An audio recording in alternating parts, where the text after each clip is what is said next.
National disaster management authority यानी NDMA ने 5 जुलाई तक मुल्क भर में शदीद मानसून बारिशों और मुमकिन सैलाब के पेश नज़र अलर्ट जारी कर दिया है। और हमारी भी कोशिश है कि हम रोजाना इस हवाले से एक सेगमेंट रखें ताकि आपको अवेयर कर सकें। इस इदारे के मुताबिक कश्मीर, गिलगित बल्तिस्तान, इस्लामाबाद, पोठोहार रीजन, एबटाबाद, मानसहरा, हरीपुर, बालाकोट, मरी, गलियात में मूसलाधार बारिशों के बायस लैंड स्लाइडिंग और नदी नालों में तुगयानी का खदशा जाहिर किया जा रहा है। जबकि अगर हम केपी की बात करें तो मुख्तलिफ अजला हैं जिसमें पेशावर, चारसदा, नौशहरा, कोहाट, स्वात, चित्राल, डीआई खान, बन्नू और मर्दान भी उन इलाकों में शामिल हैं जहां पर अर्बन फ्लडिंग और नदी नालों में तुगयानी का खतरा बढ़ गया है। और जो दरियाओं के किनारे रहने वाले लोग हैं, खास तौर पर उनको कहा जा रहा है कि आप पेशगी इक़दाम करें, अलर्ट रहें। ये बहुत ज़्यादा ज़रूरी है और जो हमारे इदारे काम कर रहे हैं उनके अलर्ट्स को संजीदा लेना बहुत ज़्यादा ज़रूरी है। कराची के अंदर हम इस तरह की चीज़ें देखते हैं या इस तरह के इंसिडेंट्स देखते हैं कि अलर्ट जारी किया जाता है लेकिन लोग जो हैं वो फिर भी साहिल समंदर पर पहुंच जाते हैं। हालांकि जो लहरें हैं वो बहुत ख़तरनाक भी हो सकती हैं। तो आपकी सीरियसनेस जो है ना वो भी बहुत ज़्यादा ज़रूरी होती है इदारों को अच्छे तरीके से अपना काम करने के लिए और आपकी अपनी जान के लिए भी। अब इस सिलसिले में क्या इकदाम किए जा रहे हैं और एनडीएमए की तरफ से अभी तक क्या क्या कुछ किया गया है या फिर क्या प्लानिंग में है, पाइपलाइन में क्या है, हमारे साथ इस वक्त मौजूद हैं programme manager gender and community cell NDMA Zulekha साहिबा। एनडीएमए से इनका ताल्लुक है, बात करते हैं इस बारे में। Thank you so much Zulekha, कैसी हैं? अल्लाह का शुक्र जी, आप कैसे हैं? ज़बरदस्त, thank you so much for joining us. सबसे पहले ज़रा ये जो अब फोरकास्ट हमारे सामने आ चुका है कि मानसून बारिशें शुरू हो रही हैं, सैलाब का खदशा भी जाहिर किया जा रहा है, एनडीएमए ने फौरी तौर पर क्या क्या इकदाम जो हैं उनके लिए तैयारी कर ली है? ये जो सारे हमने एक टेक अर्ली वार्निंग दी है इन सारे इलाकों के लिए, बताया है कि यहाँ पर इतनी बारिशें मुतवक्को हैं, इन बारिशों की वजह से कहाँ कहाँ सैलाब आ सकते हैं, नशीबी इलाकों में आ सकते हैं, शहरी इलाकों में अर्बन फ्लडिंग हो सकती है, इसके अलावा पहाड़ी इलाकों में लैंडस्लाइड्स हो सकती हैं। तो ये सारी चीज़ें इसके पेश नज़र हमने आवाम को, पीडीएमएस को ये सारी चीज़ें अपनी पाक डिज़ास्टर अलर्ट ऐप के थ्रू ये सारी चीज़ें बताई हैं।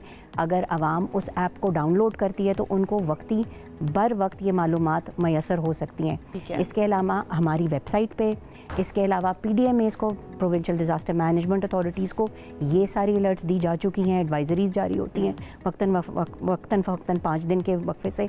और इसके अलावा तमाम डीडीएमएस तक हमारे ह्यूमैनिटेरियन पार्टनर्स में, जिसमें यूएन एजेंसीज, स्टार्ट जो है वो अलर्ट से ही होता है, अलर्ट जारी किया जाता है एंड देन उसके बाद ऑपरेशंस तक फिर किस तरह से जाता है, थोड़ा सा ज़रा बताइएगा प्रोसेस क्या होता है? टेक अर्ली वार्निंग हमारा एक पूरा एक विंग है एनडीएमए में, नेशनल इमरजेंसी ऑपरेशन सेंटर में।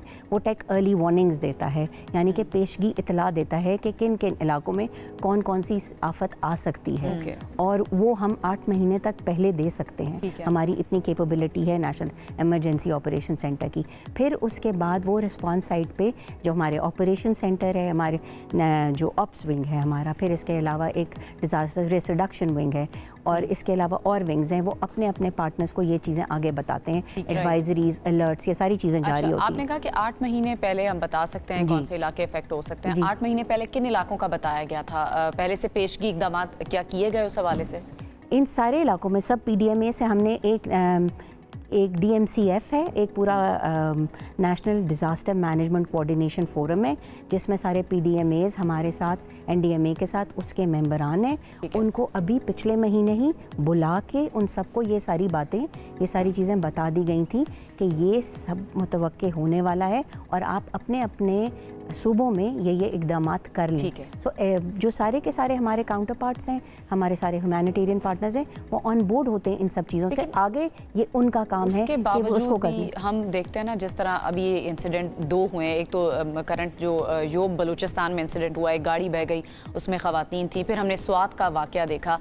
फिर सवालिया निशान तो बहुत सारे लोग कहते हैं कि एनडीएमए क्या कर रही है, दीगर इदारे क्या कर रहे हैं, वहाँ की जो लोकल इंतज़ामिया वो क्या कर रही है अगर पेशगी इकदाम नहीं किए जाते। पहले से जिस तरह आप बता रही हैं 8 महीने पहले से बता दिया गया था ये इकदाम होने चाहिए थे। आपको इसमें यहाँ पर एक बात समझने की बहुत ज़रूरत है। जैसे अभी हमारे जो चेयरमैन एनडीएमए ने भी आके नेशनल टेलीविज़न पे ये बात बताई थी और ये बात है कि डिज़ास्टर मैनेजमेंट पाकिस्तान में एक डिफ़ॉल्ट सब्जेक्ट है। रिस्पॉन्स की ज़िम्मेदारी, ऑन ग्राउंड रिस्पॉन्स की ज़िम्मेदारी फर्स्ट और सेकंड टियर वो पहले अजला की है और फिर प्रोविंसेस की है, और जब नेशनल इमरजेंसी डिक्लेयर होती है तो फिर एनडीएमए आता है। NDMA according to the constitution of Pakistan आइन के मुताबिक is the national federal coordinating and management body.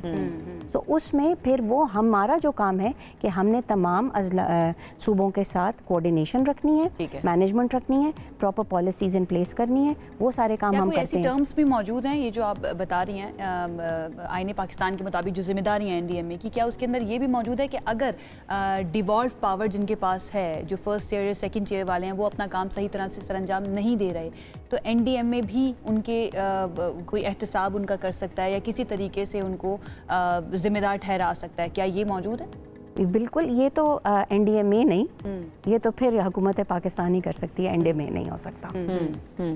Sorry, NDMA नहीं, हुकूमत पाकिस्तान। हुकूमत लेकिन मैं सिर्फ ये जानना चाहिए थी कि एनडीएमए के चार्टर के अंदर या उसकी किसी टर्म्स के अंदर ये वाली चीज़। अच्छा, बहुत सारे लोग इन इलाकों में, खासतौर पे जिन इलाकों की हम बात करें जहाँ पे सैलाब का खदशा भी था और वहाँ पे इस वक्त फ्लड की सूरत हाल भी है, वहाँ पर हम बहुत सारे देखते हैं जो माजूर अफराद भी हैं, उनको इवैक्यूएट किस तरह से किया जाएगा, उस हवाले से क्या प्लानिंग होती है कि उनको क्या इस बारे में कोई डेटा वगैरह भी होता है आप लोगों के पास? एनडीएमए में पूरा डेटा मौजूद है। हमारा जेंडर एंड कम्युनिटी सेल का एक पूरा डैशबोर्ड है जिसमें तमाम माजूर अफराद की क्या सेक्स है, क्या उनकी डिसेबिलिटी है, यानी कि क्या माजूरी की क्या नौयत है, कि अगर वो हेयरिंग इम्पेयर्ड हैं यानी कि उनको समात नहीं है, या उनको दिखाई नहीं देता, या उनके विजुअली इम्पेयर्ड हैं, या उनको कोई फिजिकल डिसेबिलिटी है, इसके लिहाज से पूरा sex, as, disabilities disaggregated data उस पर मौजूद है।